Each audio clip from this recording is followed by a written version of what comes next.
कर रहे होंगे, फूफा जी ऐसा कैसे हो सकता है? लेकिन एक बात बताओ, कोई बिजली विभाग के मंत्री होता है, कोई दुग्ध मंत्री होता है, कोई वन मंत्री होता है, बिजली मंत्री विद्युत मंत्री होता है, वे का बिजली थोड़ू होता है। यानी उसी तरीका से इन रानियों को अलग अलग क्षेत्र का अधिकार मिला हुआ था। और आगे है सुखदेव जी समझाई रहे, सुनो भरत के खंडाए, सुरसा नाम हतो जाको जन छे उपजाई के अंडाए।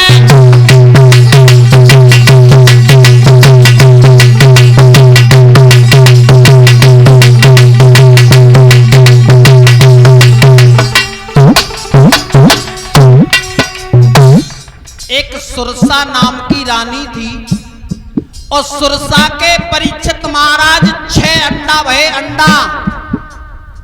देखो रामायण में तो कश्यप ऋषि की उस पत्नी का नाम सुरसा आया है, सुरसा नाम अहिन की माता।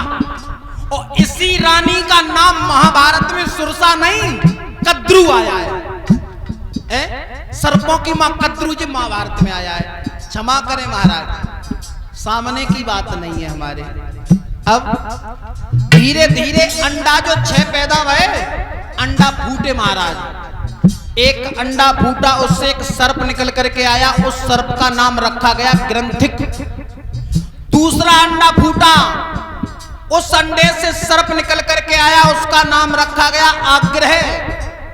तीसरा अंडा फूटा, उस अंडे से सर्प निकल के आया, उसका नाम रखा गया बासिक। जिस बासिक ने पृथ्वी का भार सहन किया। आप लोग कह रहे होंगे कि ये पृथ्वी तो शेषनाग के फन पे, मैं भी कह रहा हूं, लेकिन ये पृथ्वी पहले हिलती थी और जब तक बासिक ने जामे सहारो दवे तादना ते हले वो बंदा है गई। चौथा अंडा फूटा, उससे कालिया नाग, जिस कालिया नाग को कृष्ण ने काली देह पे नाता था। अब महाराज धीरे धीरे 5वां अंडा फूटा। हुआ क्या? अरे 5वां अंडा फूटी गयो, बत सर्प निकल खिया होए, और तक्षक नाम हतवा को गाई ने परीक्षत खाओए।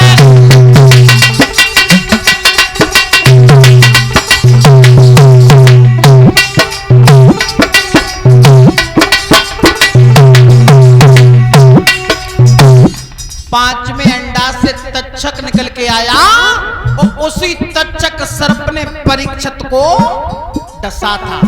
अब जैसे ही 6वां अंडा फूटा, हुआ क्या? अरे छत में एक नदी उतारा पसारा, और बातें निकले सरपा हजारा।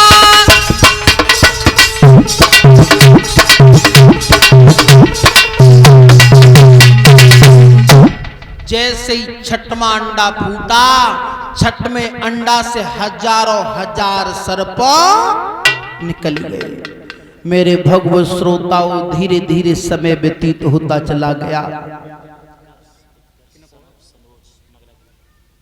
जो हमारे श्रीमान सनोज भैया हैं, जो नगला गोलर से पधारे हैं, उनके कुंवर साहब हैं उत्कर्ष, उनकी तरफ से एक हार हमारे करीब आया है। भगवान से कामना करूंगा इस बच्चे को सदैव सद्बुद्धि प्रदान करते रहें। अब मेरे भगवत श्रोताओं, धीरे धीरे समय व्यतीत होता चला गया। दिन दूनी रात चौगनी सृष्टि बढ़ती चली गई। एक दिन की बात, भूतनाथ भोले बाबा और सती, जो सती भोले बाबा के लिए ब्याही गई थी। एक बात बताऊं, एक बार भोले बाबा ने सती मैया को छोड़ दिया, परित्याग कर दिया। परीक्षित जी ने पूछ लिया कि सती जैसी मैया को क्यों छोड़ा है? तो बताया कि एक दिन कुंभज ऋषि के आश्रम से सती और भोले बाबा लौट रहे थे। तो रास्ते में भोले बाबा ने माता बहनों क्या देखा?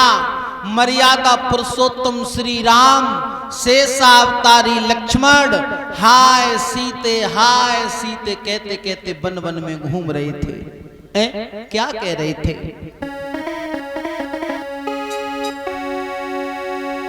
हे खगमृग हे मधुकर श्रेणी,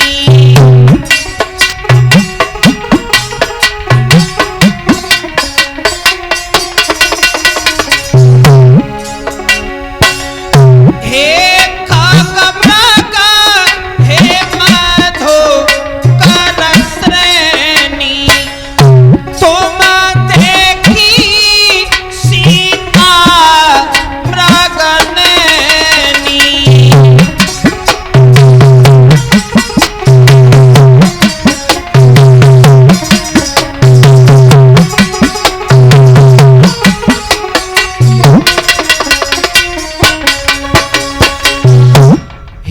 खगमृग हे मधुकर श्रेणी, और तुम देखी सीता मृगनैनी। तो दूर से माता बहनों जैसे ही भोले बाबा ने देखा, भोले बाबा ने, तो भोले बाबा ने दूर से प्रणाम कर लिया, प्रणाम किया, जवाब दिया धन्य है प्रभु, मानव लीला जा तरीका से दिखाई जा रही है। और जैसे ही प्रणाम करते हुए माता सती ने भोले बाबा को देखा तो सती मैया एकदम भोले बाबा पे दौड़ पड़ी। हम तो जय जानते थे कि तुम्हारे शरीर पे बुढ़ापा, तुम्हारी तो बुद्धि बूढ़ी हो गई। बोले क्या मतलब? जवाब दिया इन छोटे छोटे बालकों को तुम प्रणाम कर रहे हो। उसी समय भोले बाबा बोले सती जे बालक नाए, अरे जे तो पार ब्रह्म है, ब्रह्म। तो सती बोली ऐसो ही ब्रह्म हो तो है? अगर ये ब्रह्म है तो इन्हें पता नहीं है कि सीता को तो लंका का राजा रावण चोरी करके ले गया है? ये बन बन में क्यों घूम रहे हैं? बोले बाबा फिर बोले सती ये तो मानव लीला दिखाई जा रही है। सती बोली नहीं महाराज, बिल्कुल नहीं, मैं बता रही हूं ये कौन है। तो क्या बोली सती?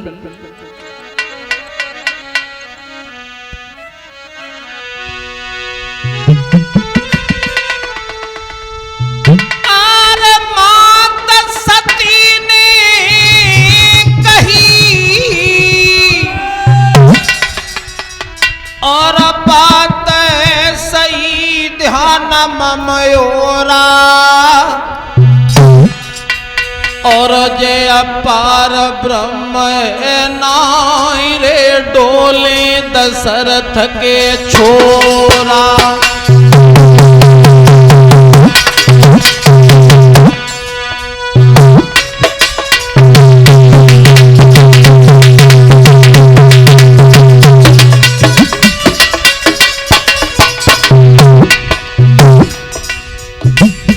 मैया बोली महाराज कैकेयी ने इन्हें घर से निकलवा दिया है, ये वन में मारे मारे डोल रहे हैं, ये दशरथ के लड़का है, लड़का। बोले बाबा बोले ना ब्रह्म है, ब्रह्म। सती मैया बोली अगर बाबा जी ब्रह्म है तो मेरी बात सुनो। अरे माता सती ने कही, अरे माता सती ने कही बात सही मान नहीं पाऊं, मान नहीं पाऊं। यदि पार ब्रह्म अवतार है तो जांच पिया करिया। यदि पार ब्रह्म अवतार है तो जांच पिया करिया।